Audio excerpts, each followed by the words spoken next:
রাজবাড়ীতে জেলা পরিষদের একজন হিসাবরক্ষকের বিরুদ্ধে উঠেছে গুরুতর অভিযোগ। সামাজিক যোগাযোগ মাধ্যমে বাণীবহ বাজার ব্যবসায়ী সমিতির সভাপতির বিরুদ্ধে মিথ্যা অপপ্রচার ও হত্যার হুমকির প্রতিবাদে আজ মানববন্ধন করেছে স্থানীয় ব্যবসায়ীরা। অভিযুক্ত ব্যক্তি আবুল কালাম আজাদ একজন ভূমিদস্যু এবং চাকরির আড়ালে শত শত কোটি টাকার অবৈধ সম্পদ গড়ে তুলেছেন বলেও অভিযোগ করেন বক্তারা। মানববন্ধন থেকে প্রশাসনকে 3 দিনের আলটিমেটাম দেওয়া হয়েছে, অন্যথায় বৃহত্তর আন্দোলনের হুঁশিয়ারি দিয়েছেন বিক্ষুব্ধ জনতা। বাবলু শেখের প্রতিবেদনে দেখুন বিস্তারিত।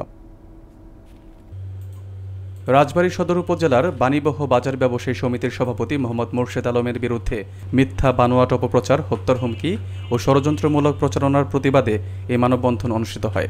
সামাজিক যোগাযোগ মাধ্যমে এই অপপ্রচার করেছেন স্থানীয় ভূমি ব্যবসায়ী ও জেলা পরিষদের হিসাবরক্ষক আবুল কালাম আজাদ। গত 4 নভেম্বর বাণীবহ বাজার ব্যবসায়ীদের উদ্যোগে আবুল কালাম আজাদের বিরুদ্ধে এই মানববন্ধনে হাজারো মানুষ অংশ নেয়।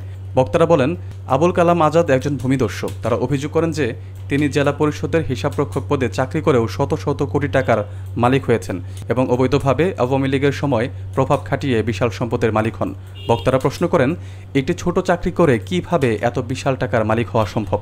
তারা আরও অভিযোগ করেন, তিনি রাজবাড়ী বিভিন্ন স্থানে জমি ক্রয় করে পার্শ্ববর্তী জমির মালিকদের নানাভাবে দুর্ভোগে ফেলেন এবং আংশিক জমি ক্রয় করে জোর করে পাশের জমি দখল করে নেন।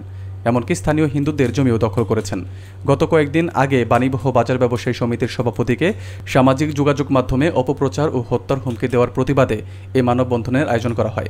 মানববন্ধনকারীরা প্রশাসনকে আবুল কালাম আজাদের বিরুদ্ধে আইনানুগ ব্যবস্থা গ্রহণের জন্য 3 দিনের সময়সীমা বেঁধে দিয়েছেন এবং এর মধ্যে ব্যবস্থা না নিলে কঠোর আন্দোলন হবে বলে হুঁশিয়ারি দিয়েছেন।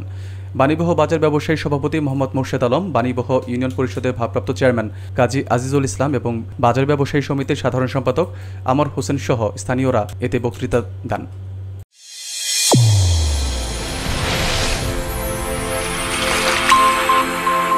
চ্যানেল A1 হৃদয়ের স্পন্দন।